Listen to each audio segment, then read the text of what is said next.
All right. So today, guys, we are looking at PFT 106's day 2. We're going to be looking at how to work with multiple comorbidities. So we're going to sort of talk about the idea of how a lot of times, like when you have like heart disease in some capacity or another, it will sort of manifest itself and affect other systems similarly, right? So like, for instance, like high cholesterol leads to high blood pressure, which leads to heart disease. Even diabetes can actually affect like how your heart functions. And so a lot of times we have clients who have like one disease or another, they will have another disease. They will often have like another condition that they're sort of dealing with, right? And so that's what we call a comorbidity. It's sort of like, something else that comes along, it's sort of a package deal. Looking at this, right, we can see when we're talking about working with individuals who have like multiple conditions, that means that they're going to have limitations that could be imposed on them from those multiple conditions, or they might fall outside of like those statistical ranges, and maybe they don't have any limitations associated with their disease. But at the end of the day, we know that all of our clients are going to have a different overall like fitness level and athletic ability. And so we need to be able to kind of break all that down and generate like a problems list based on like effective fitness assessments, right? So just getting our definition up here, we say like a comorbidity, right? That's going to be multiple conditions an individual could be dealing with simultaneously, right? So a lot of people who have like multiple conditions are going to have various different limitations, and if they are all problems, we need to make sure that we take all of that into account. Like, let's say honestly, it would be a comorbidity, even though they're not diseases that are associated with one another. But like, let's say you have a client with osteoporosis, right? And then that leads to them like moving less, and they tend to be a little bit like more achy, and so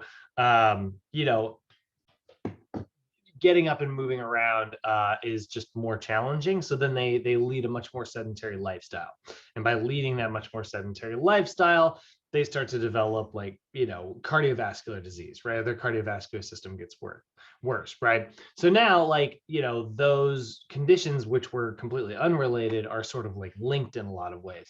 And so we have to take both those into account. It's like, oh, well, if they have osteoporosis, they're going to definitely benefit from like strength training, but with heart disease, they're going to have a hard time like staying on their feet the entire time. So we might, ease them in with like an extra long warm up, which is sort of taking a piece from the cardiovascular disease modifications that we make, and pair that with a little bit of like strength training that basically just keeps our client on their feet, which is one of the recommendations for osteoporosis. So if it's not a problem, we don't have to deal with it. But like, we want to make sure that we are doing a thorough fitness assessment so that we know exactly, what needs to be done with our client themselves. So when we're working with individuals who have, these various comorbidities, right? We know that like exercise is going to invoke some type of like physiologic response, right? Like it's at the end of the day, it's what exercise is. It's stress, Like my girlfriend and I went for a hike yesterday, and we were just talking about like, she's like, why is going uphill just like so much harder? And it's like, well, most of it is just considering like, how much more effort you use, a lot more muscle than you think. Like it takes a lot more energy to get uphill than it does downhill. You picture like a ball that you kind of like roll on a flat surface. Eventually it runs out of energy because it's just sort of neutral and it's just dealing with friction. But you picture like rolling a ball uphill and it dies way faster and actually picks up energy going the other way, so it's just drastically harder, just basic physics wise. But like also, if you look at like what's happening in your cardiovascular system when you're going uphill, at least when you are actually like moving, like, traveling, not like uphill on a treadmill or something like that. When you go uphill like that, you're kind of leaving your blood behind, like, and so your blood wants to be back there and you're moving this way. And so like, it makes you feel much more out of breath, much more quickly. What's up, Simon? Welcome, welcome. Glad to have you. Good morning. We do know that like exercise is going to sort of invoke these unique physiologic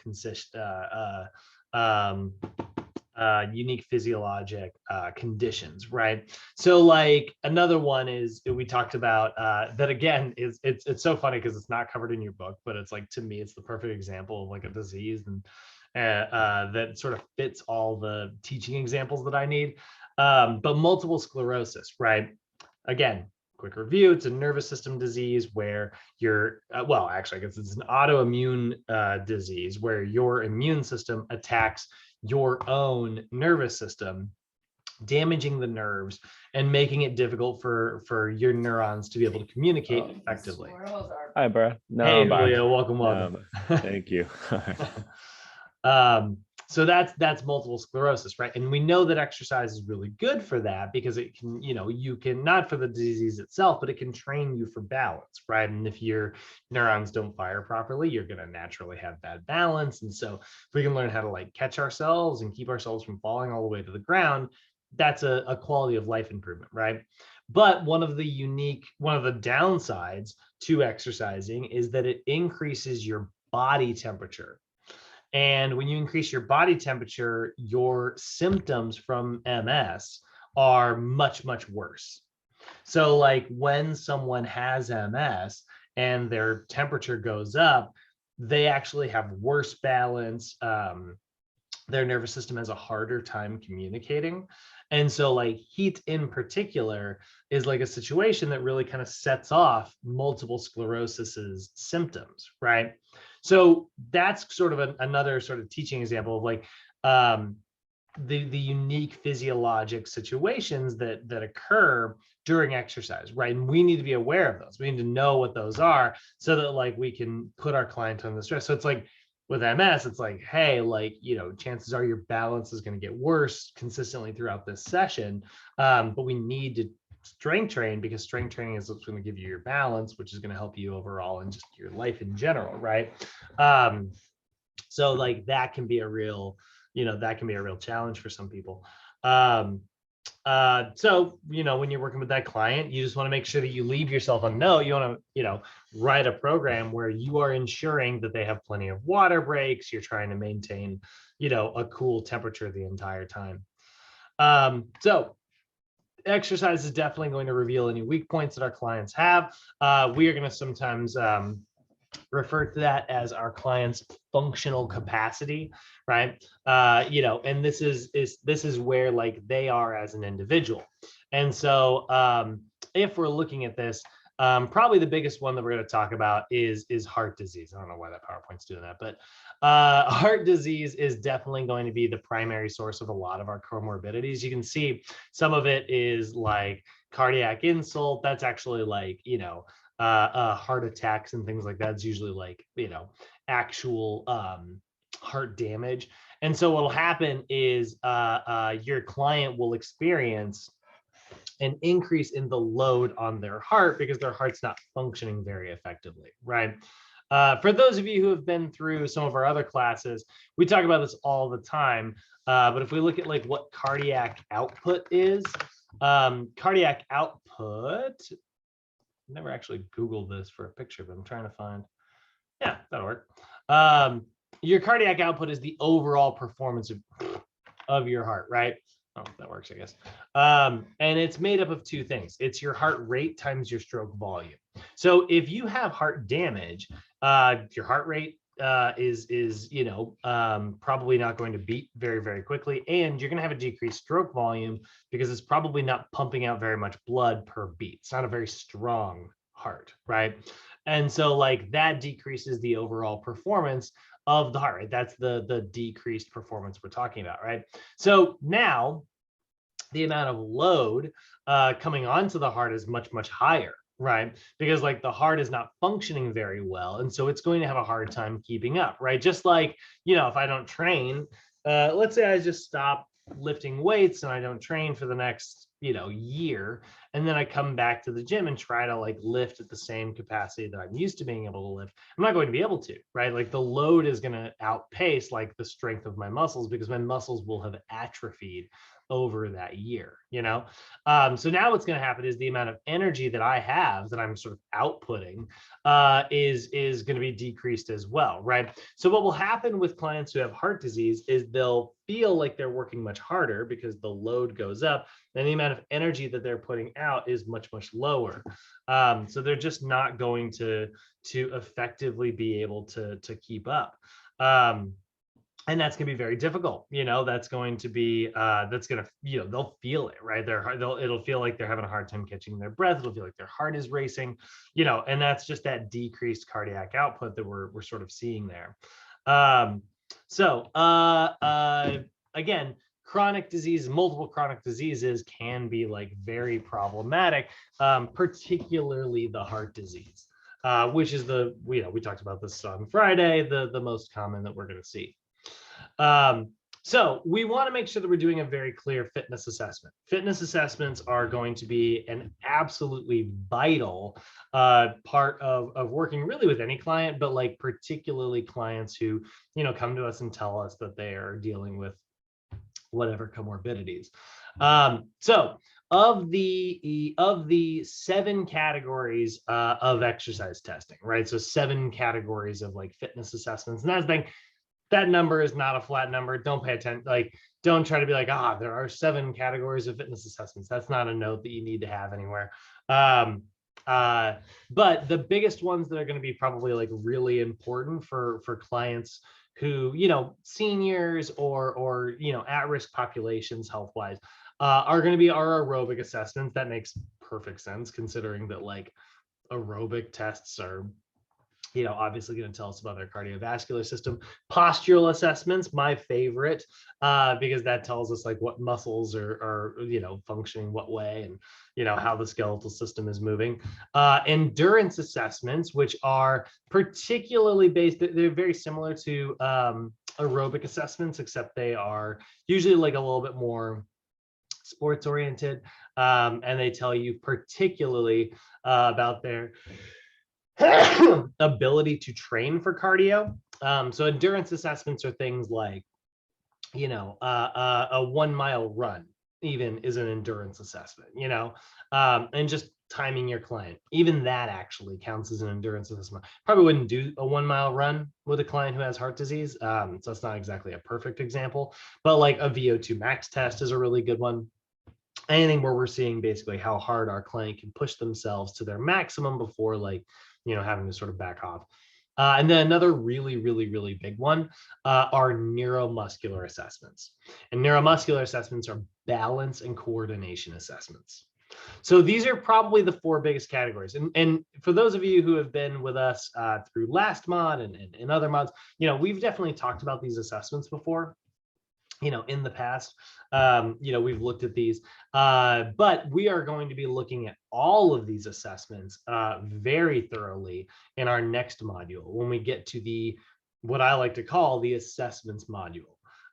It's really the sports module, if you want to call it that. But like, we always start off with these 12-day classes, right? Which are meant to be our sort of heavy science classes. This one was kinesiology. Well, the next 12-day class at least, is going to be fitness assessments and how to do that. So that's going to be a really, really fun category there that I love teaching that class. So in regards to fitness assessments, like I said, aerobic, posture, endurance, and neuromuscular, right?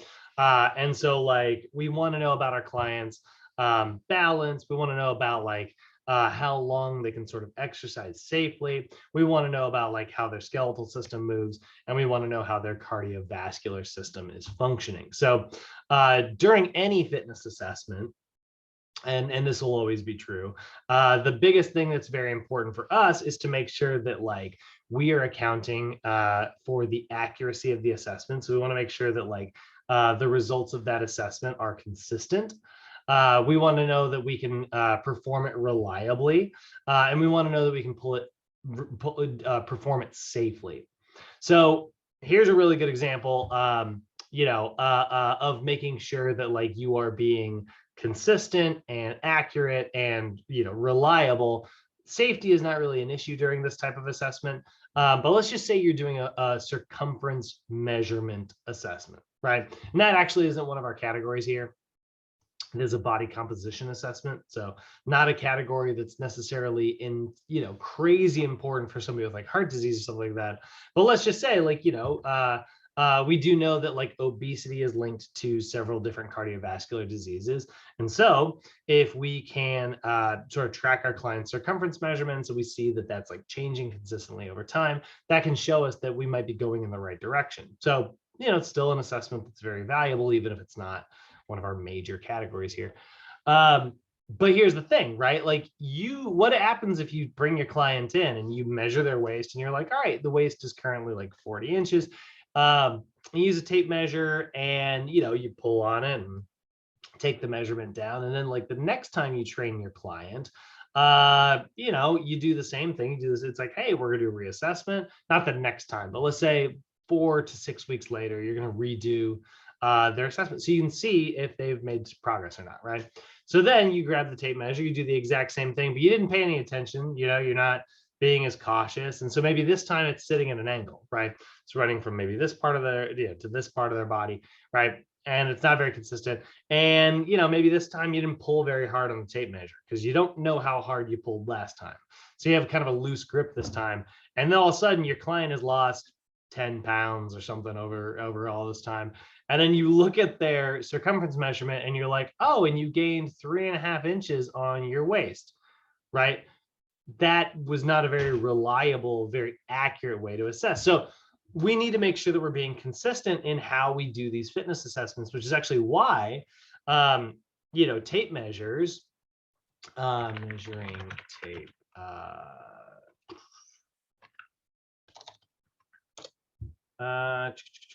that's actually why tape measures sell like ones like this. This is a really good one. How much are these? These are like, they're like, yeah, $7. I like, the ones we gave you in your bags, they're not bad, but like if I were you guys, I would say like this one is really good. And the reason we like this one, actually notice, if you look at it, so this little head right here feeds into this little hole right here. And then what you do is you hit this button and it retracts the tape measure. So that means that like this will pull the exact same amount every single time. You're not going to over pull while you're doing the circumference measurement, and you're not going to under pull while you're doing the circumference measurement. It will do the work for you. And then you can even leave it there and walk around to make sure that you're like nice and level. So you're getting the same accurate assessment every time. You'll see some really advanced ones out there that are crazy. I don't understand why, but they are crazy expensive. Body circumference, whoops.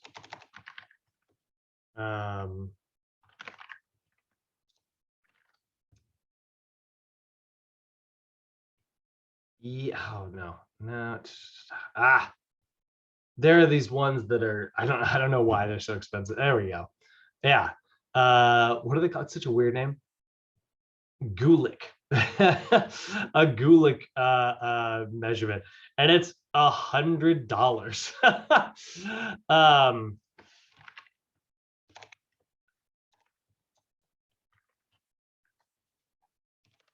And here's why I guess it's so expensive. I could not tell you. I don't understand particularly why. But so these Gulick measurements, you actually notice they're kind of interesting.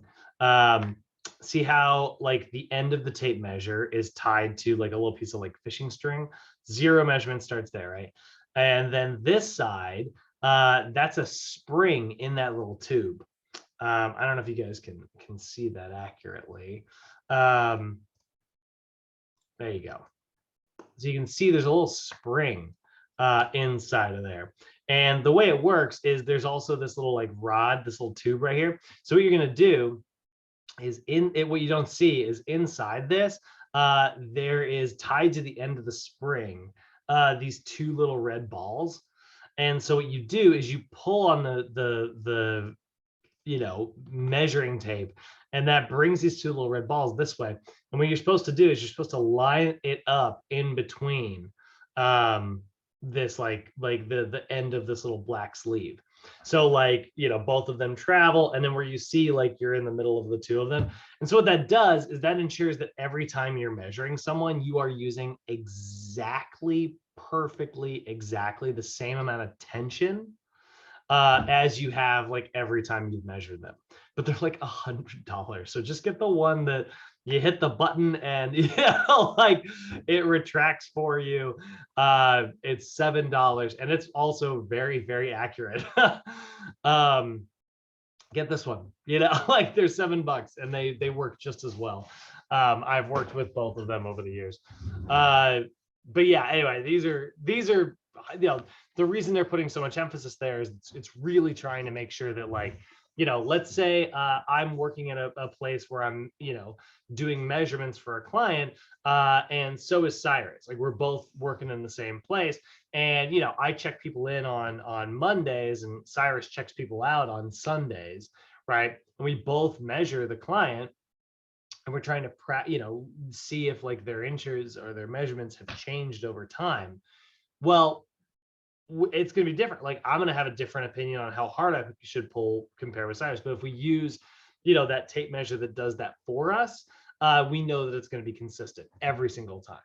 So that's a really good example of what we mean when we say that our assessments we want them to be accurate and reliable, right? And obviously like safe.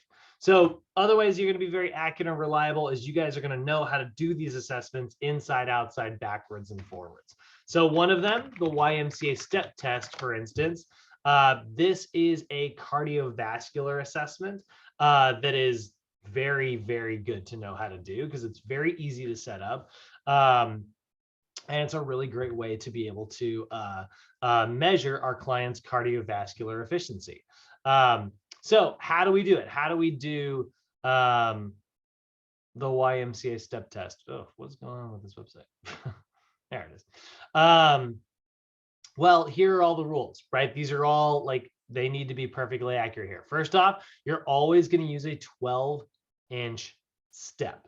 And this says as close to 12 inches as you can find. Delete that from your brain. 12-inch step. Birds fly, fish swim, grass is green. 12-inch step. You're going to need a stopwatch, and you're going to need a metronome, actually. And so what you're going to do is you are going to set that metronome to 96 beats per minute. So if I Google metronome, actually, it's actually very easy. I just click this.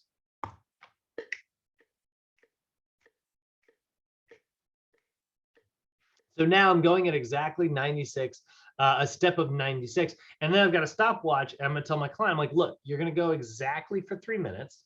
You're going to step up with your left, up with your right, back down with your left, back down with your right. And so it's going to be 1, 2, 3, 4 every time the metronome goes off. So why are we using a metronome? Why not just have the client step at, for 3 minutes, right? Well, we need the metronome to make sure that every client who's ever done the Ymca step test has done it at exactly the same pace.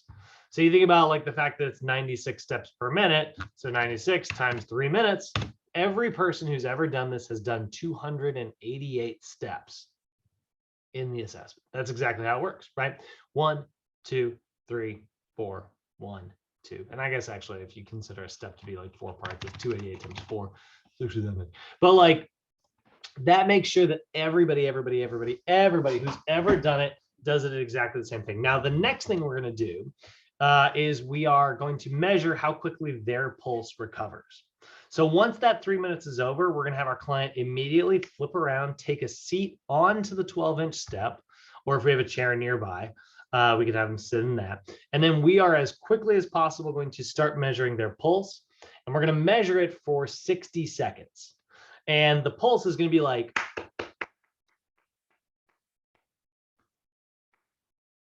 it's going to slowly slow down. And so we put a very specific amount of stress on it, and then we let it slow down over time. That's what we're measuring. Now, if our client recovered really quickly, guess what? Their heart rate over that 60 seconds is going to be pretty low, because it'll be like, it'll run fast and it'll be immediately recovered, and then it'll be nice and back to a really slow pace, right? So if my client is 45 years old and their heart rate ended at 112 beats per minute, that's going to put them right in the average category, right? If they're a female, or it'll put them in slightly below average if they're a male client, right? And so, there's exactly how we're going to do that assessment. So again, we make sure that it's reliable, we make sure it's accurate. And then while we're doing this assessment, it's really important to make sure that the gym floor is clean. They're not going to twist on their ankle on anything. We're making sure that it's safe as well. So first priorities when it comes to fitness assessments is always to make sure that it's safe. And then we always want to make sure that we're accounting for accuracy and reliability, right? This is why it's also important. One of my favorite things to do, I told you guys when you're doing the overhead squat, right? Take your client's shoes off. Why? Well, two reasons. Number one, it ensures that they're not in like a pair of shoes that elevates their heels, making the squat easier. And number two, every time you perform the squat assessment, if you have them do it with their shoes off, you know that every assessment is the same starting point every single time, right? Whereas like, let's say, your client shows up to the gym one day and it's time for an overhead squat and they're wearing a pair of like Chuck Taylors or something, just a pair of like flat Converse, right? And then the next time they show up, they're wearing a pair of like, basketball shoes. Those are two very different platforms, which means their posture could be worse one day compared to the other. And that might tell you, oh, well, the program is not working. And then you decide to change things up. That's not good, right? So that's our reliability. That's our accuracy. Does that make sense, guys? To anybody, is any questions on any of that? Obviously, we're going to be going through these assessments and make them clear, but does the assessment stuff make sense?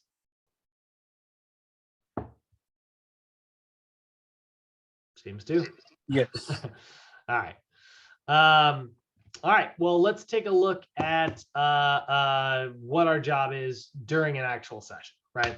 So if we're talking about this idea of working with our client, like let's say we've sort of gone through the assessment stuff, we got to remember before we write our program what our primary goals are, right? So generally when it comes to like exercise training, like I said, we are going to kind of prioritize cardiovascular training in particular, because cardiovascular training is the best way to build up your client's endurance and exercise tolerance. So like, I know strength training is great. Obviously, I'm a huge fan of strength training, but if I had like, let's say a senior client who's like just trying to get physically active, maybe they're coming back from a heart attack or something like that. Honestly, I just need to build up their endurance first.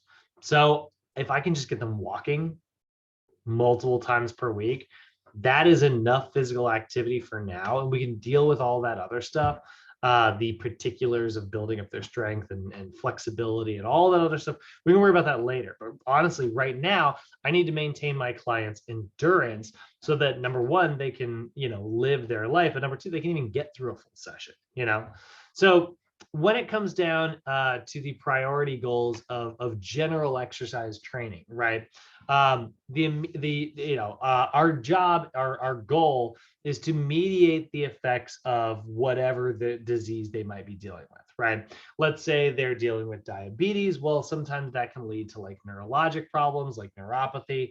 And so if we're aware of that, we're going to, sort of mediate the effects of that by being, okay, well, we're going to do some balance training, but we're doing it in a very safe situation where it's like very controlled. And that way, like if they do lose their balance because maybe they're having nervous system problems, they're not going to end up in an unsafe situation where they hurt themselves.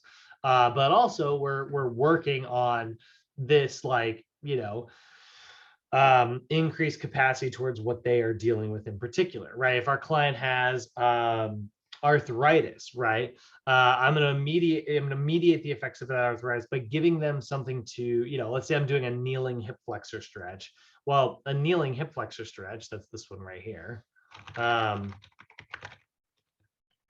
It's hard on the knees, right? You're grinding your joint into the ground. You know, even me, like I sometimes when I do this, if I do it on too hard of a surface, my kneecap kind of hurts. You know, I'm like, now it's bone. You know, so if I got a client with arthritis, this is going to completely inflame their knee. So I got to remember during my session, I'm going to keep, you know, an RX pad with me. And I'm just going to have this during our session. And guess what? I'm going to have them kneel on this big friggin' squishy pad that, again, I always tell you guys, buy this. 16 bucks. It's amazing. Best piece of equipment you can buy. Yeah, there's the expensive ones. Don't buy it from Rogue. Rogue is so expensive. But these are great, right? These RX pads are so helpful. So we're going to try to mediate the effects and, you know, sort of reduce the effects of whatever that however that disease is sort of limiting our client's function.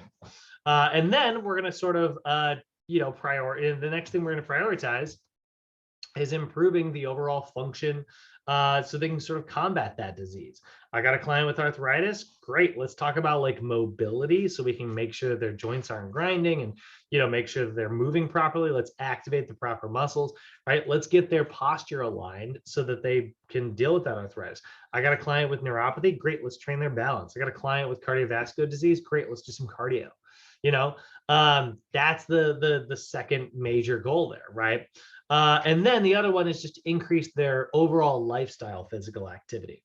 So this is why you'll hear so many trainers say like, all right, like outside of the gym, you know, it's not just about like training 1 hour a day in the gym, right? We want to make sure that we're making overall changes to our life. So we're going to encourage our clients like, hey, go out for a walk, try to get involved in some physical activity, go for a hike on the weekends, go, you know, park further away, take the stairs consistently rather than taking an elevator. You know, we're not just trying to affect our clients in the gym. We get to work with our clients like 1 hour, 3 days a week if we're lucky, you know, like 3 sessions a week. That's 3 hours out of an entire week that, yes, we are dedicated to training and exercising during that time. What about the other 23 hours every single day, right? So, you know, this is sort of the paradox of exercise sometimes. For those of you who were in my weight loss mod, you'll remember we talked about how sometimes people who exercise will burn less calories than people who don't exercise, which sounds insane until you think about the fact that, like, let's say somebody who exercises trains really hard, then they're exhausted and they sit around for the rest of the day doing nothing. And then, like, you know, the rest of the day is spent like burning less calories, right? It is an overall lifestyle change that we need to affect, not just you know, the hour that we're in the gym, you know. So those are our primary goals, right? We want to limit the effects that the disease will have, increase their functional capacity, and encourage them to take exercise into their overall life, right? So other things that we also want to do, we also want to, you know, when we look at like particularly things like diabetes and, you know, diseases that are associated with obesity, right? We do want to enhance our metabolism of carbohydrates and fats. So we want to teach our clients, you know, how to much more effective. We not want to teach our clients. We want to train our clients to much more effectively burn through like carbohydrates and lipids. That sounds kind of weird because you might be going, I really just kind of want to burn fat. I don't care about burning carbohydrates. But remember, by burning through your carbohydrates, you are going to keep your blood sugar levels lower, right? Because your body is going to then bring in carbohydrates. Your body will have a place to put them because your glycogen stores are empty. And then the other thing that we want to sort of, you know, focus on is normalizing cardiovascular function.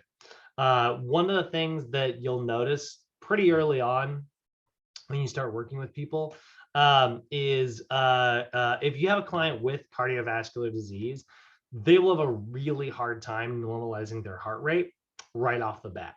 So, like, you know, they're not going to necessarily be familiar with what a jogging pace is. They're not going to know what their endurance pace is. again, my girlfriend and I went hiking yesterday, and one of the things like that was like kind of a struggle is like she would sprint. I mean, she would go like really hard early on. And it was like, that's going to get you exhausted. So like slow and steady wins the race, you know? But people aren't familiar with that if they don't do it as often. And so like, you know, that's part of it, right? It's like you got to learn how to kind of pace yourself. So normalizing that cardiovascular function, learning how to normalize heart rate is going to be helpful. So you can definitely tell we've talked a lot about cardiovascular training today. So we're going to sort of put the emphasis there because it's where everything starts, right? So our goals when it comes to increasing someone's like cardiovascular system, right? When it comes to cardiovascular training, is going to be obviously to increase their peak work capacity. So let's take a look outside of special populations here. And let's just look at like an athlete. Like, let's say you are training an athlete who is trying to really improve their cardiovascular, right? So if we look at like NASM training zones, you'll see that I can find a little chart here.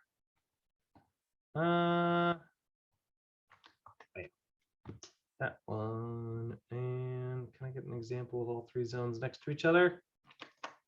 Maybe internet. All right, well, I'll just pull up that one, and we'll pull out. Actually, you know what? Let's try stage training. That'll pull it up.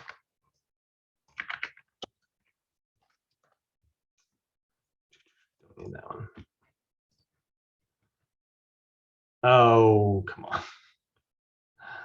See, the internet is gumming up the works with things that are not stage-based. Well, there's a really good article on NASM's blog, which you can find here. Yeah, but it's just an article with no pictures. So let's take a look here and we can see our various training zones, right? So NASM likes to break things down into 3 zones. If you ask a lot of other people, they'll break it down into like, you know, sometimes 4, even 5 zones. But if we just keep this very simplistic, we say we got zone 1, zone 2, and zone 3. Zone 1 is going to be a heart rate of 65 to 75%. Zone 2 is going to be 76 to 85%. Zone 3 is 86 to 95%, right? So those are obviously 3 very different heart rates. They train very different ways. You know, if you look at this, you know, if we're doing like maximal intensity stage 3 style training, we warm up in zone 1 and then get into like zone 2. That's the 76 to 85% range. Pump up into the like 86 to 95% and then drop back down. This is a pretty intense freaking cardio routine, right? And the idea here is that this increases our peak work capacity, right? This is basically 1 rep max improvement for cardio, you know. We are literally getting into like the most intense style of training when we're doing this. We're bringing our heart rate up to about as high as it can go. Whereas if I got a client who is training for endurance,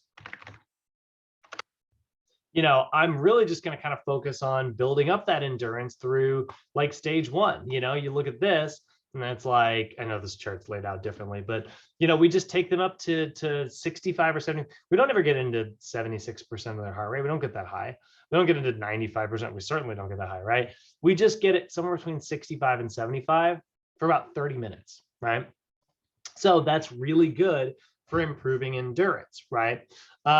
So with our clients who, you know, are trying to generally improve their cardiovascular training, yes, we are going to try to improve that peak capacity, but we're going to do it by building up their cardiovascular system through like endurance training safely, right? And who knows, guys, you might need to start below zone 1. If your client has like heart disease, they might not be able to normalize their heart rate even at the lowest range. That 65%, that might be too much for some clients. So we start wherever they can handle it and we build up their endurance slowly over time. So that's a really big one there, right? Improving that work capacity. And that's going to overall raise like their ability to function cardiovascular wise. One of our assessments, let's take a look at like what would happen if we start training, right? One of our assessments is the Rockport walk test. And that's a test that's used to estimate our clients' oxygen consumption, right? The more oxygen you are capable of consuming, the better cardiovascular shape you are in, right? So let's say we got a male client, 60 years old, we'll say 200 pounds. And we're going to make this person walk 1 mile as fast as they can. And, you know, at the end of the 1 mile, their heart rate was 156. And it took them 17 minutes and 12 seconds to perform, right? If I hit calculate here, you know, we're going to see that my client can consume about 19.95 milliliters of oxygen per kilogram of body weight. Don't worry about those measurements, but his VO2 max is 19.95. Okay, that's not great. This person's really struggling with their cardio. So let's say we start training them for a couple weeks. They get a little bit better at their cardio, right? We start really seeing some improvements in their walking capacity. You know, they're exercising regularly, they're improving their cardio. Now, let's just say I don't want to mess with any of the other statistics. Let's say they still weigh 200 pounds. And it still took them 17 minutes and 12 seconds to do. Now, obviously, if they got better at cardio, you know, what would happen is the time would drop, right? But we're not going to do that. We're literally just going to change one thing. I'm going to look at their heart rate, and let's say they walk another mile, you know, 4 to 6 weeks later. But now their heart rate is, we'll say 145. Hit calculate here. And we're going to see their VO2 max has raised up to 21. They're still not doing great, you know, but that is an improvement there, right? They have improved their capacity. They're able to get the same amount of work done, right? They're still able to move 200 pounds worth of body 1 mile in 17 minutes and 12 seconds. So that all stayed the same, but they were able to do it with less of a heart rate. I mean, they're able to do it at functioning much better. Now let's see what happens if maybe they're improving even further, and we leave the heart rate the same. So we'll leave it at 145. But now we'll just say, you know, they drop 1 minute off their time, right? So they're able to move a little faster. Same distance, same amount of body weight, but they're able to just do it a little bit quicker. So we'll say 16 minutes here and 12 seconds.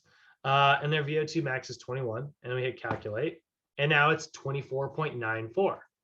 So still doing poorly, right? They're still not in like a great place here, but they're clearly getting more fit. And then let's just say, like, as they've sort of been working on this walking, let's say they lose 10 pounds, right? We'll drop that body weight down to 190.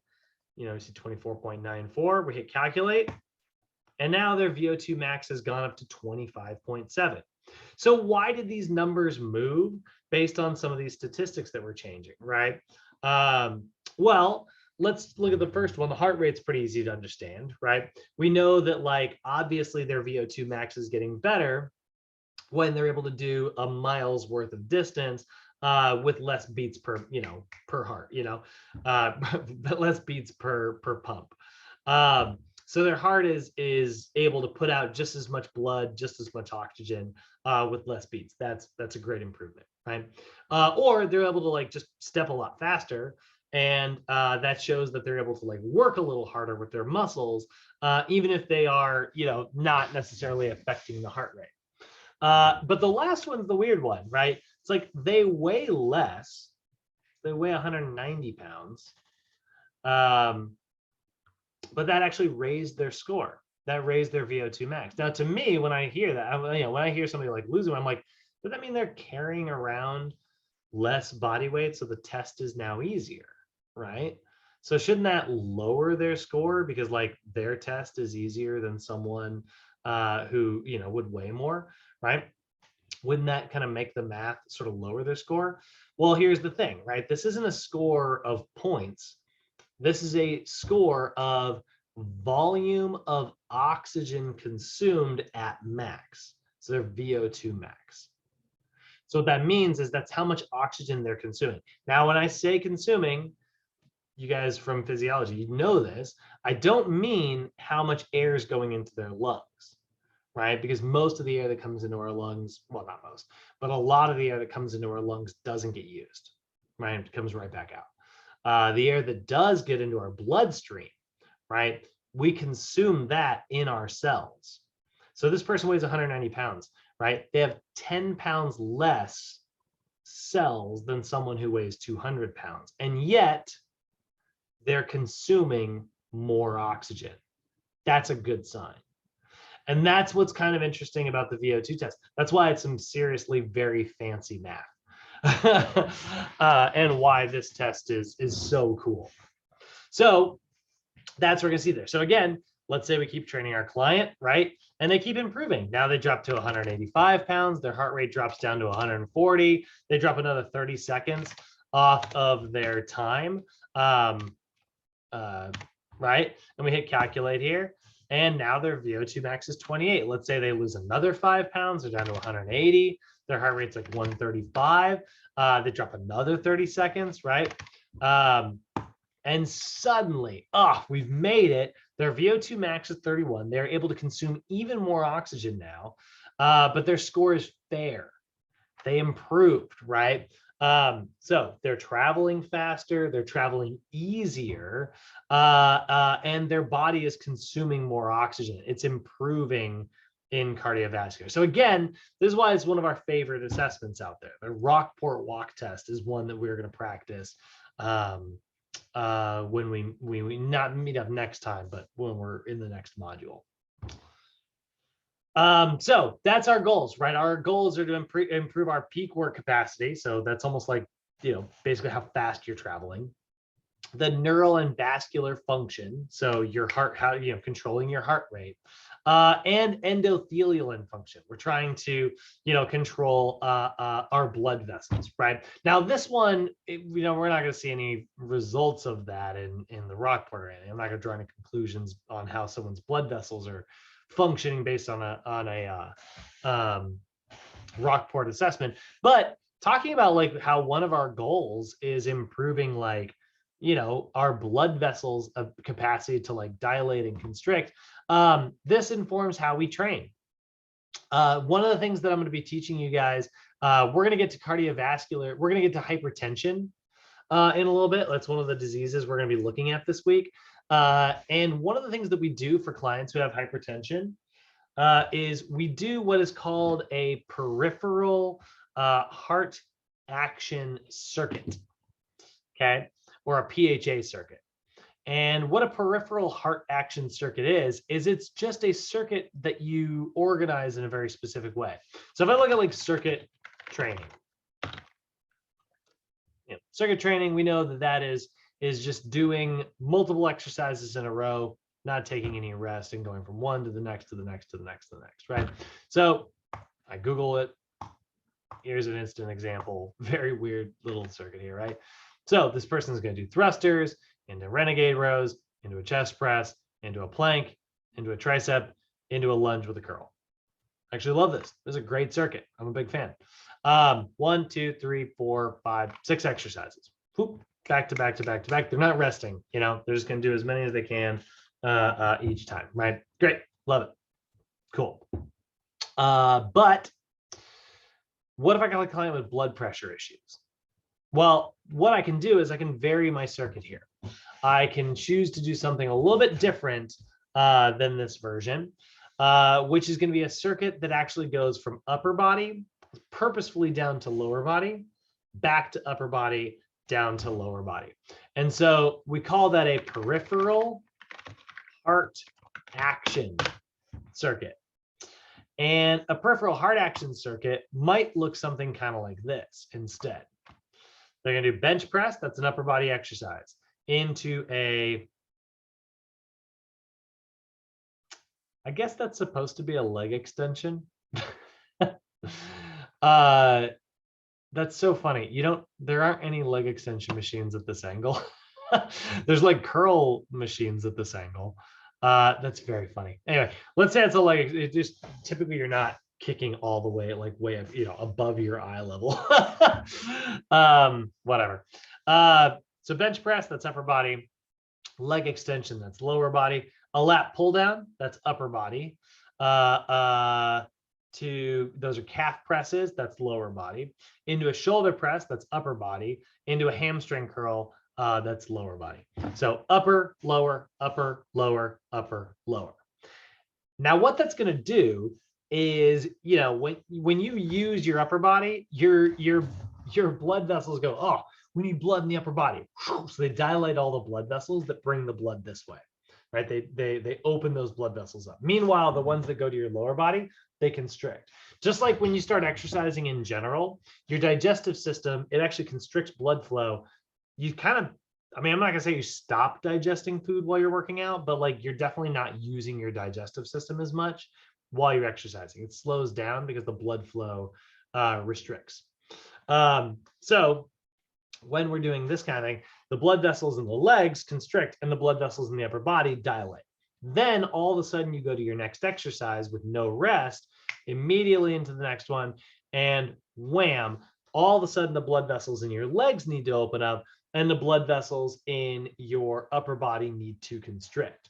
So then your body's like, oh shoot, I need to dilate this and open up this. And then all of a sudden you switch it again, right? You go back to the upper body and your blood's like, ugh, right? And so then all of a sudden it constricts the blood. So peripheral heart action circuits are very, very, very, very good for clients who have high blood pressure, because high blood pressure, hypertension, is a disease of not being able to constrict and dilate blood vessels. So we're doing like little tiny reps in our blood vessels, basically, where we're opening them and constricting them, right? That's a peripheral heart action circuit. So that's one of the reasons why we go back to this slide right here. We're trying to improve endothelial function. We love peripheral heart action circuits. Now, I will say they're a little harder than you would think. You will notice that like a lot of times your energy capacity sort of decreases when you do this style of training. It'll feel a lot harder, like up here. So if your client can't handle it, okay, we're going to work our way there slowly. But it is honestly, with cardiovascular disease, one of my favorite styles of training. I pretty much give that to, any of my clients who have cardiovascular disease. That is the type of routine that I build for them. 100%, most of the time. I shouldn't say 100%. These are all kind of some very specific examples that we're going to look at. We actually don't want to get too specific today because we've got examples for these diseases as we move through the rest of this course. So let's go ahead and step back from the specific stuff and let's get a little bit more general. Our general approach to program design. When it comes to like how we train our clients, how we write a program for anybody, we review what we know about our client's condition. We evaluate our clients in those areas. So if my client tells me they have cardiovascular disease, great, let's go do a cardiovascular assessment so I can see how it's affecting you, right? Because, I could be training two people. Let's say I'm training Bob and Jim, and they both come to me and they're like, yeah, I had a heart attack about a year ago, right? Both Bob and Jim, right? They both had a heart attack. That might make you think, oh, well, they're both going to get the same routine. But if they function very differently, let's say Bob is really struggling, he hasn't necessarily done a lot of rehabilitation, or maybe he just, his heart attack was much more severe, maybe he's a little older, whatever, right? His functional capacity is going to be a little bit different. So I need to do an assessment, or I need to evaluate my client in the areas they talk about. So I'm going to give them both cardiovascular assessments so I can see how well they're functioning. Then I need to consider any of the unique characteristics about my client that might not necessarily fit my knowledge base. What I mean by that, guys, is I need to do my research. What do I need to consider with my client? I told you guys, this course is really not meant to be memorized, right? Like I think I said on day one, I was like, don't spend all your time trying to memorize every single one of the rules and tables in this book, right? If I look at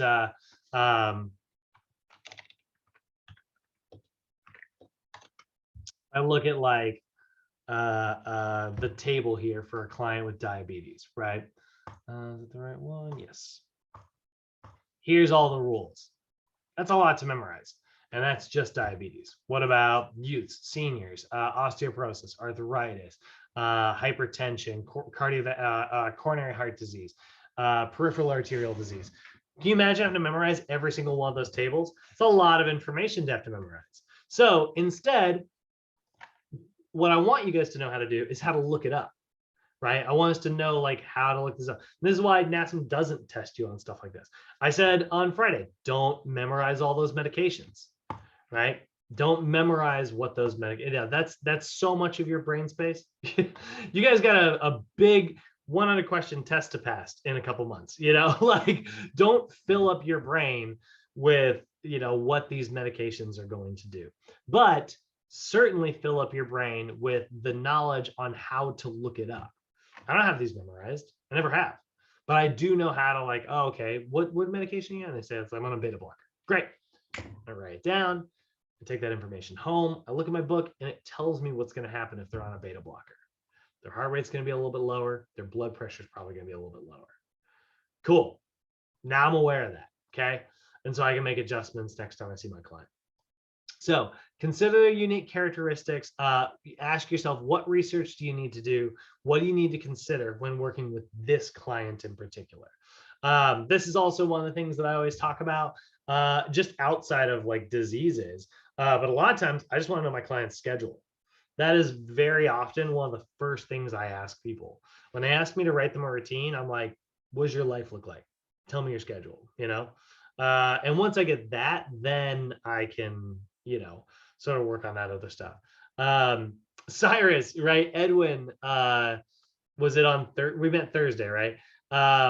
Edwin was asking, he was like, hey, what should I do for my rotator cuff? And I was like, I don't really like to build routines for students because it feels like, I'm doing your homework for you.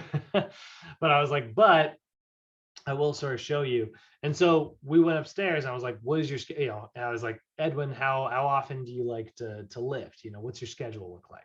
So we laid out the Monday through Friday and we kind of, looked at a couple various different schedules. Everybody's gonna be a little bit different, So you need to, ask yourself and ask your client, what are your clients' like unique considerations, right? And then ask them what their goals are. That's the other thing. Your program should obviously be very goal-based. We know that, we as humans, we respond really well to having objectives. We respond really well to having specific goals. So we want to make sure that we are prioritizing meeting our clients' goals and maybe some ones that we create as well, right? We encourage our clients, like, you got to keep that cardiovascular system healthy. With my roommate, my roommate, he wants to look great. And that's fine. We can definitely do that through his training. But I was like, but I need you to do some cardio for me. Like I need you to care a little bit about what's happening internally as well as what's happening externally. So that's how we're going to sort of write our program. Determine what our client is currently able to do through fitness assessments. And then when we're writing that program, we're going to write a program that sort of matches those things, right? Basically, at the end of the day, whenever we're writing a program, guys, you want to make sure that you are playing to your client's strengths and working on their weaknesses, filling in their gaps. Me, I've always tended to be kind of a cardio athlete, that's kind of the, I love going for long runs. I love being, out on like a trail. That's just something that's always kind of spoken to me that I really enjoy. But like when I play like certain like sports and athletics and stuff, need to have like a good sprinting capability, right? Which is very different. That comes from like strength, like power, and like proper sprint mechanics. So those are things that need to be trained for specifically, that's just what I need to consider whenever I'm writing myself a routine. You should be asking yourself the exact same thing. What are you good at that you can capitalize on? And what do you want to work on? What can you do to fill in your own gaps? That's what we often, that's where all the jokes in the gym. It's like never skip leg day, and the reason that joke is so prevalent and why it's so funny is because a lot of people do. Generally, people tend to be a little better at lower body stuff. Sorry, people tend to be a little bit better at upper body stuff. So they hate leg day, like, and they skip it. And it's like, no, you're capitalizing on your strengths when you work in the upper body, but you need to fill in your gaps, that's what we need to do with our clients when we're writing programs.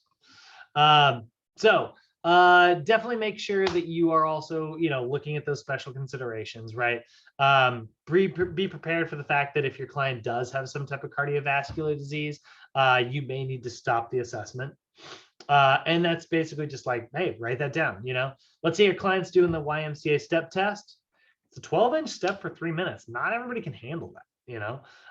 It can be high impact, so it can hurt your client's knees.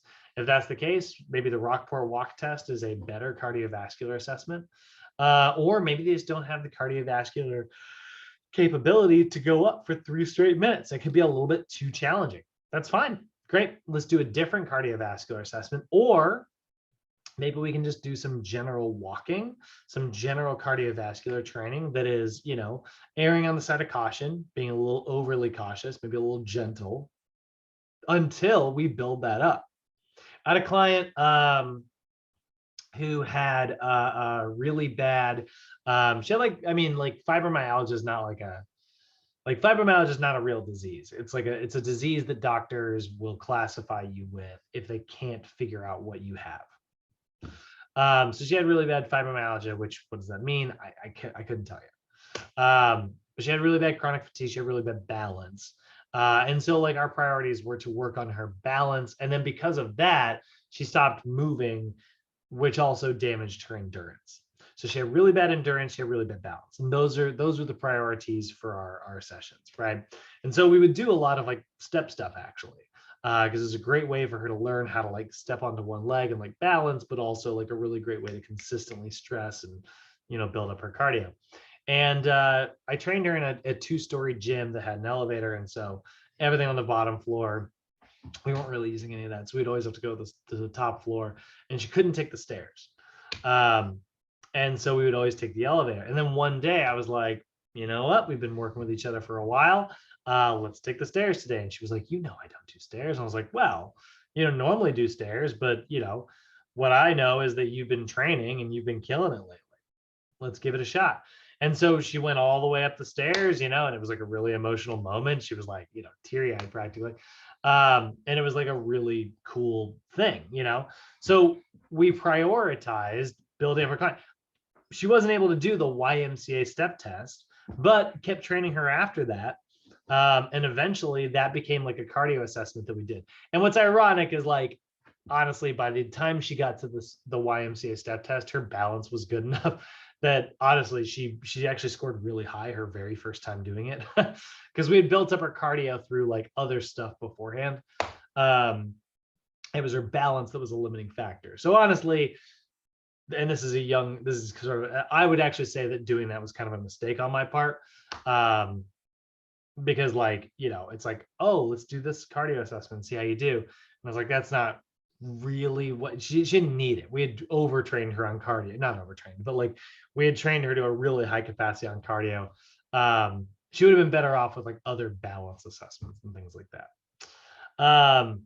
But still, that was a really cool thing, so definitely be prepared for that. Sometimes your clients aren't going to be able to do specific assessments, and that's okay. Then you just back off on your training and you work towards that over time. Or you might be prepared for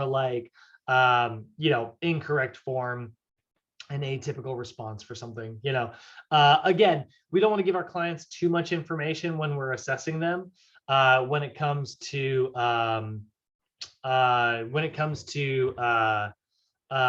training them in posture assessments, we actually don't give them what we want their posture to look like, because we are trying to see how they naturally move.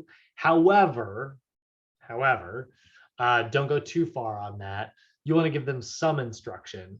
They could simply be doing something improperly because they don't know how to do it. They might have this perception that that's a proper squat, when in fact it's it's an excessive forward lean. So then you say, oh, hey, you're leaning a little bit too far forward. Can you keep your chest up more? And then all of a sudden, they do it great. And you're like, oh, okay, well, that would have been a false positive. you know, or that's like, yeah, I'll try to keep my chest up, and then they feel like they're falling backwards. No, that is a genuine excessive forward lean, you know. So that is definitely the approach we want to have. Those two special considerations when we are assessing our clients. So you can tell that our priorities are very, very much built around improving our clients' cardiorespiratory function, in particular, because that is something we're going to see amongst a lot of senior clients, is a lack of cardiorespiratory fitness. And cardiorespiratory fitness is often our foundation for literally everything else. By having the endurance to be able to get through things, you're going to be in shape enough to be able to, actually train and function properly. So any questions on that before we move into some of our general guidelines for implementing a cardio routine? So moving out of assessment stuff, we're going to move into how to write cardio routines. Any questions on any of that, guys? Or comments? No, thank you. All righty. Okay, so let's do it. Let's talk about some general guidelines when it comes to fitness, right? So NASM is going to recommend that you implement our FIT principles. Again, that's going to be this sort of these 5 guiding principles for like what you are how you are writing a routine, right? That's the frequency, the intensity, the time, type, and enjoyment factor. So when you're writing a routine, if your client hates it, they're not going to do it. So should you pick the treadmill? Should you pick the elliptical? Should you pick the Stairmaster? Pick the one they like. Like, is one of them better than the others? Not really. At least not in regards to the heart. There'd be an argument to say that the Stairmaster is the best to like also build up some leg strength, or that a rowing machine would be the best for building up like arm strength and upper body strength. The elliptical is the lowest impact.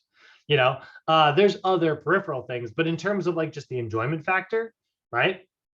It's just whatever your client likes the most. Me, I like going for a run. Put me on a treadmill, I'm gonna be annoyed. Put me on a spin bike, I'm gonna be real annoyed. I like to go for outdoor sport type runs, like I do not do well on those other ones, right? Or, I actually really like a Stairmaster. I think it's kind of fun, it's easy to sort of stabilize, and a Stairmaster can be really challenging if done properly. Rowing machine, I think, is really interactive. That's a one that I enjoy. I like jumping rope because there's a lot to think about while you're doing it. Those are the type of things. That's a high enjoyment factor for me. So other people, not so much. You got to change it up, right? So we're going to utilize these FIT principles, right? Now, the recommendations that we want to get up to in terms of cardiovascular, and these are numbers, by the way, guys. I've got this underlined in the notes. Everybody needs to know these numbers. Get these 2 numbers right here memorized. So when it comes to integrating a cardiovascular routine, the USDA, the CDC, whatever government organization you want to ask, we are trying to get our clients to adopt cardiovascular training as part of their lifestyle, because the recommendations in the US are 150 minutes of moderate intensity activity per week. So literally, if I just, let's say I was training Julio, and I was like, Julio, we want to get your cardio improved. I need you to get 150 minutes of moderate intensity activity per week. So I would say, let's go for a 30-minute walk Monday through Friday, and try to push your pace a little bit on that walk. You don't have to get up to a jog. It's a low to moderate pace, right? That's all it is. There's my recommendation. 30 minutes Monday through Friday. That is enough to stave off some of the effects of cardiovascular disease. So get that memorized. Or alternatively, they could do 75 minutes a week of high intensity activity. So that's 15 minutes a day, Monday through Friday. That's all it takes to stave off the negative effects of cardiovascular disease. So we need 15 minutes of like cardio. Let's go back to that peripheral hard action circuit, right? Let's see if we can find one that's done at home. this is a little, I'd say this might be a little bit intense for somebody, for some people. But let's say she's going to start with shoulder presses, right? And go into a squat with a leg kick, or a squat to leg raise, right? Into a tricep extension. It's the sort of a skull crusher there. And this is a Romanian deadlift to bicep curl. This routine in terms of difficulty is all over the place. But again, upper body, that's the shoulders, lower body, that's the leg, upper body, that's the triceps. This is lower body primarily. It's like glutes and hamstrings, but she's got a little bicep curl in there. So maybe a little bit of arm work. Into straight up bicep curls. That's a very weird choice to put next to each other. But that's upper body. Into like lunges. So that's lower body. Upper, lower, upper, lower, upper, lower. Let's see. Complete each exercise for 30 seconds with a 30-second break. So that's definitely going to get the heart rate up if you do as many reps as you can in 30 seconds. So that's 30 seconds there, plus a 30-second break. That's 1 minute, 2, 3, 4, 5, 6 minutes. Okay. If you repeat that 3 times, that's 6, 12, 18 minutes. And I guarantee your heart rate's going to be pretty high by the end of this circuit. That is, if you did that Monday through Friday, that is 75 minutes of high intensity work per week. That's all it took. 3 circuits in your living room, 15 minutes. Now, is it the best routine in the world? I don't know. I'd probably change that up. Is it working on other things? Definitely not. Is it a posture thing? Nope. We're just talking about cardio here. But it has like a lot of peripheral benefits. You add some little stretching in there to start it off and finish it up. Work on those overactive muscles and sort of loosen those up. Great. And then let's say you get like 5 routines. Change up a little bit, whole body training 5 days a week. That's not bad either. Now suddenly you're just doing 30 minutes. You're committing to 30 minutes in your living room, Monday through Friday. 15 minutes are intense. The other 15 minutes are maybe just working on posture and stuff. That's a recipe for success for 90% of our clients. You're going to look like a bodybuilder by the end of it? No, definitely not. Body composition is so much harder training than just that. But are you going to have like a healthy heart and probably be able to function properly and move through a full range of motion, deal with less aches and pains, and fight some of these comorbidities? I would say that with tons of confidence. So general guidelines, right? We need to consider what our frequency is. What if our client can't commit to doing Monday through Friday? Okay, cool. 15 minutes Monday through Friday, not an option. What about 30 minutes Mondays, Wednesdays, and Fridays? Take Tuesdays and Thursdays off. So we need to consider what our frequency is, okay? This is part of our FIT principles. So when we're writing a routine, cardio or not, we need to consider the number of sessions in a given time period. If my intensity is relatively low, well, then I can have a pretty high frequency. I can go for a walk every day. I'm not really worried about injuring myself walking every single day, So my frequency, somewhere between 2 and 5 days per week. That's our general recommendations for most senior clients. And again, seniors are who we're going to see have these diseases most of the time. The intensity is the level of demand. For example, 65 to 75% of your heart rate max. That's an example of the level of demand, right? Or the example of frequency is 5 days per week. I'm not saying these are what they have to be. I just want to give you an example each time. So I can just say, right, this is an example. It's not meant to be the blueprint or anything like that.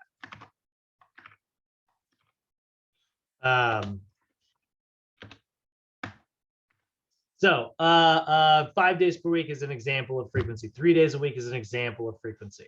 My frequency is 6 days per week. I lift Monday, Tuesday, Thursday, Friday, and I play sports on Wednesdays and Saturdays. So those are my cardio days, right? So that's 6 days of training, 2 days of cardio, 4 days of strength training. So that's the sort of frequency part. Intensity, that's the level of demand. So we could say 40 to 85% of their Vo2 max peak. So we know what their breathing rate is. Basically, we would say in terms of like feeling out of breath, if we're trying to go for endurance, we'd say like, hey, I want you at like a 4 out of 10 in terms of getting out of breath. That's a great way to build endurance because the intensity is so low, they can go for a really long duration. Just go for a walk, right? Or maybe I decide to go with the high intensity stuff. It's like, hey, I want you to get like around an 8 out of 10 in terms of like feeling out of breath. That's tough. I don't want you fully out of breath. You should be able to hold, a conversation uncomfortably. But like still be able to like use a couple words, like A, B, C, D, E, F, like that's how your ABC should sound if you are at 85% of your VO2 max. And if you're at 100%, it should be like, like there's no A. I like heart rates personally. So I would say like, I want you at this percentage of your max heart rate or that percentage of your heart rate. That's my favorite method. But I also always encourage my clients to get heart rate monitors. So I'm a little biased. Time is the length of time. An example could be 30 minutes, right? Again, 30 minutes, 3 days a week, 30, 60, 90, that's 90 minutes of physical activity. That's more than the 75 minutes. If you can make that 30 minutes intense, you are getting more than the CDC recommendations. Great. Love that, or, maybe it's 15 minutes. Maybe that's the time. And you do it 5 days per week, 15 minutes,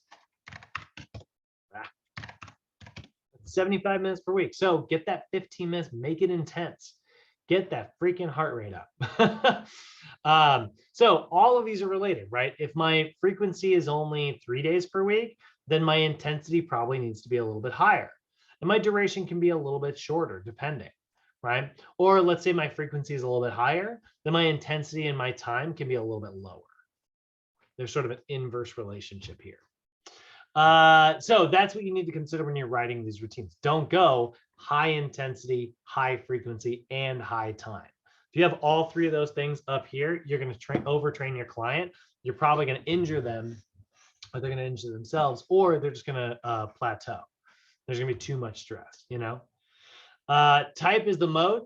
Walking, we know, is a little bit more high impact than swimming. Lifting weights is really good for strength training, so the mode of exercise is a very important thing to consider as well.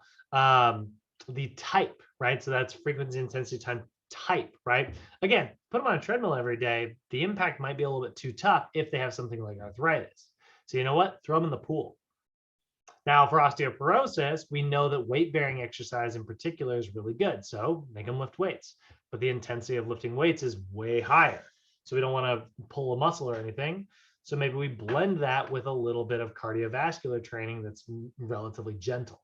Again, we're kind of blending everything together. These are the things we need to consider when we're writing our routines.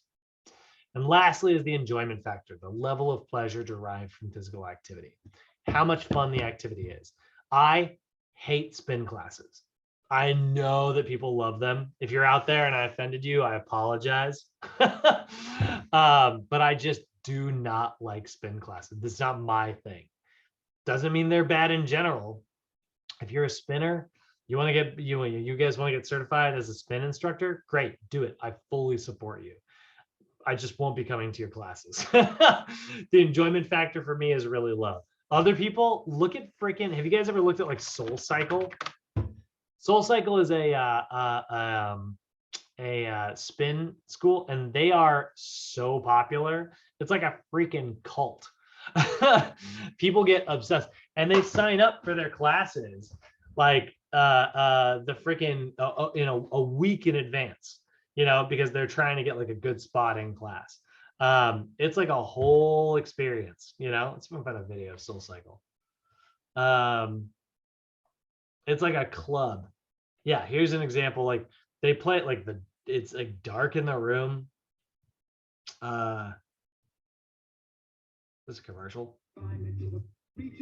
Yes, it is. I just want that specific video. There it is. Look at this. The room is dark. The instructor is like dead center, and they're just like spinning up a storm. Not for me. The enjoyment factor is too low. Other people, though, I might be like, let's go for a run. And they're like, absolutely not. Their enjoyment factor is low. So you do need to consider that when you're writing your routines. Make sure that you are taking your clients likes and dislikes into your examples. So those are some of our general guidelines. So now I want to show you guys how you can kind of put this all together in an example routine. Okay, so here is an example SOAP note for a client, right? So our example, our client here is John Smith. Oh, let's put this over here. What do we know about our client when we did our fitness assessment, right? Well, we know that he is a server at Chick-fil-A. That's his occupation. I forget that. Last time I had my class build this with me. So he was a server at Chick-fil-A, suffers from hypertension and shoulder impingement. So this person, definitely is like probably a shoulder breather, a lot of tension back here. Hobbies include playing video games, watching a lot of TV, and this client likes to go bowling. Sterling is who built this person. That's right. I had a student, Sterling. He was like obsessed with bowling. He was like a really good bowler. I remember now. Sorry. So those are our hobbies, right? Playing video games, watching TV, loved going bowling. Cool. That's a little bit of the subjective stuff. I can't measure any of that, right? I can't measure how much his shoulder impingement is affecting him until I get to my objective information. So he does have hypertension. Objective, number-based data. His blood pressure is 145/90. So you know what? As we're training old John here, I should change his name to Sterling because I'll remember. As we're training old John here, we're gonna, every 4 to 6 weeks when I do a reassessment, I'm gonna look to see, is that blood pressure number going down? That's the goal, right? We're trying to improve his blood pressure. Body weight is currently 295 pounds. Let's see if we can get that also to drop slowly over time. I'm going to pay attention and measure it, right? And then in terms of postural distortions with our shoulder impingement, we're not really too surprised. We're going to see arms falling forward. We're going to see a forward head posture, and we're going to see shoulder elevation. So sure enough, he has a lot of like upper cross distortion, right? That upper cross syndrome, right? Makes a lot of sense. Kind of all goes together. Now we had him do the Ymca step test, and we wanted to see what his recovery pulse was. So we set up the test, 12 inches, 3 minutes, right? Had him go at a pace of 96. Unfortunately, he wasn't able to finish the assessment. It was a little bit too tough for him.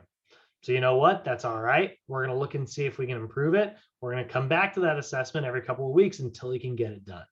And that day is going to be awesome. The day that old John here gets through that assessment is going to be a really cool accomplishment day, So big assessments that we are going to sort of like pull out of all this information, the stuff we are going to prioritize. We're going to prioritize blood pressure assessments, overhead squats, pushing and pulling assessments, because that's really good for upper body dysfunction, and the Ymca step test. So subjective, objective assessment. Now, here's my plan. My plan for working with John here, right? We're going to focus on developing his cardiovascular health. So what we're going to do Monday through Friday, we are encouraging him. It's like, hey, I want you to go on 3 times a day. I want you to set a timer, and I want you to go for a 10-minute walk. Okay. That way, I'm not making John walk 30 straight minutes. You know what I mean? I'm not like, just going for this high impact 30-minute thing, right? That might be a little bit too much for him. So I'm starting it off nice and John. Like, I want you to do 3 10-minute bouts, right? Now, you guys might be thinking, well, doesn't that mean he'll burn less calories? No. In fact, it's actually the same. Doesn't matter if you do 30 straight minutes of cardio, guys, or if you do 3 bouts of cardio at 10 minutes each, or 6 bouts of cardio at 5 minutes each. As long as your heart rate was the same during all of those minutes, the amount of calories burned in every scenario is identical. That actually used to be a test question back in the 3rd edition, but they've sort of moved away from prioritizing that over the years. But the calories are the same. So you know what? Let's start them off gentle. Maybe he can't commit to 30 straight minutes, or maybe like it's too much endurance for John. So 3 minutes, 3 10-minute bouts, right? So we're saying go for a brisk walk, try to get the pace up 3 times a day, 10 minutes apiece. It's not too hard. Wakes up in the morning, goes for a 10-minute walks, eats his breakfast, takes a shower, goes to work. During his lunch break, takes 10 minutes of that lunch break to do a couple laps around the building. And then when he gets home, before he makes dinner, goes for a 10-minute walk around the block. Not too hard to incorporate into his routine. And we're going to encourage him to do that Monday through Friday. So that's already going to be 30 minutes Monday through Friday. So that's 150 minutes of activity per week. And then we do encourage him to get on a long 30-minute walk once a week on Saturdays or Sundays. Go for a hike, you know. Now that's actually getting 180 minutes of physical activity per week. So we want to make sure that because that's actually a high amount of like frequency and time, his intensity is relatively low. So we don't want him, it's like, look, the hike should be gentle. Don't pick anything too crazy. Don't put yourself at risk. We don't want to overtrain, end up with some type of injury. Walk it. Okay. So he gets one long 30-minute walk and the intensity stays low all week. Flexibility training, we are going to focus on those muscles related to his upper body dysfunction. So we know that the shoulder's elevating. That's a tight sternocleidomastoid, levator scapula, right? We know that the arms fall forward is tight internal shoulder rotators, really tight lats, really tight pecs, major and minor, and his upper trapezius is really, really tight. So it's a lot of neck stretches. It's a big lat stretch. It's a big chest stretch and some external rotation stretches. Cool. There's his warm up. Now, I will talk about why this is important, but we are actually going to do active isolated stretches rather than static stretches. But one of the things with clients who have hypertension, we actually don't want to do static stretches. We don't want to do 30-second holds. Those can actually raise your blood pressure. It's one of the negative side effects of static stretches. So while I'm focused on these stretches, I'm going to do active versions instead of static versions. So that just means 10 repetitions for 2 sets with 2-second holds. So when he's doing his upper traps, for instance, right? 1, 2, and then we'll let him relax. 3, 4, let him relax. And we're just going to have him do 10 reps of that, go through the circuit, and do another set afterwards. In addition to all the cardiovascular work, we're going to encourage him to train in the gym 3 days per week. And we're going to focus, or, you know, maybe not in the gym, maybe it can be at home, but we are going to focus on total body workouts. So the entire time, we're going to make sure that he has a chair available so he can get off his feet if he needs to. But we're going to focus on strengthening his upper body posture muscles in particular. We want to get some leg stuff in there as well. But, you know, we don't want to go too crazy because he's already doing a lot of like cardio and walking, right? So we're focusing primarily on upper body strength, and we'll work on lower body endurance. So lower and middle trapezius, rhomboids, rotator cuff, and deep cervical flexors, those are our underactive muscles that we're going to try to strengthen. So we'll have him do anywhere from 8 to 12 reps at a moderate tempo. It's like a 2-0-2 tempo. We're going to focus on stabilization type exercises, so very unstable versions of things. We're going to have him lift at a moderate, not high intensity. We'll have him do a peripheral hard action circuit, 4 exercises at a time. Our circuit might look something like this.